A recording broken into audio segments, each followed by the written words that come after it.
ચોરીના ગુનાનો ભેદ ઉકેલાયો છે। નરોડા પોલીસે ચેકિંગ દરમિયાન 3 શખ્સની ધરપકડ કરી લીધી છે। યુપીના ગાઝિયાબાદમાં આંગડિયા પેઢીના 24 લાખ રૂપિયાની કરી હતી ચોરી। આંગડિયા પેઢીમાં કામ કરતા શખ્સે જ આ ચોરીનો પ્લાન બનાવ્યો હતો। બસમાંથી ઉતરેલા શખ્સો પર પોલીસને શંકા જતા તેની તપાસ કરવામાં આવી હતી। આરોપીઓની બેગમાંથી 24 લાખથી વધુની રકમ મળી આવી હતી। બરેલીથી દિલ્હી જતી બસમાં ચોરી કરી હોવાની કબૂલાત કરી હતી। ઉલ્લેખનીય છે કે રથયાત્રાને લઈને પોલીસે સઘન ચેકિંગ હાથ ધર્યું છે। ત્યારે નરોડા પોલીસને વાહન ચેકિંગ દરમિયાન ઉત્તર પ્રદેશના ગાઝિયાબાદમાં આંગડિયા પેઢીના લાખો રૂપિયાની ચોરીના ગુનાનો ભેદ ઉકેલવામાં સફળતા મળી છે।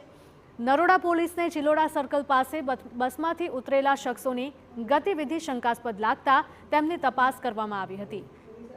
તો આરોપીઓના માલ સામાનનું ચેકિંગ કરવામાં આવતા તેમની પાસેથી 24 લાખ રૂપિયાથી વધુની રોકડ રકમ મળી આવી હતી।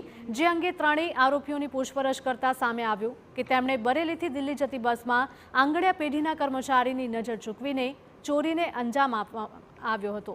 તો પકડાયેલા આરોપીઓમાંથી એક આરોપી આંગડિયા પેઢીમાં કામ કરતો હતો અને તેણે ફરાર આરોપી રોહન પરમારની મદદથી પ્લાન બનાવ્યો હતો।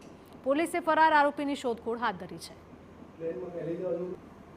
જાણવા મળ્યું કે જે બરેલીમાં જે આંગડિયા પેઢી છે એ આંગડિયા પેઢીમાં જે કામ કરે છે અશોક અને એના સાથીદાર એ બંને જણાએ આ પ્લાન કર્યો હતો કે બરેલીથી દિલ્હી જવા માટેની જે એ લોકોનું પૈસાનું ટ્રાન્ઝેક્શન થતું હોય છે આંગડિયા પેઢીનું એમાં જ્યારે પૈસાની રોકડ રકમ લઈને જતા હોય ત્યારે આ કામ ચોરી કરી લેવી।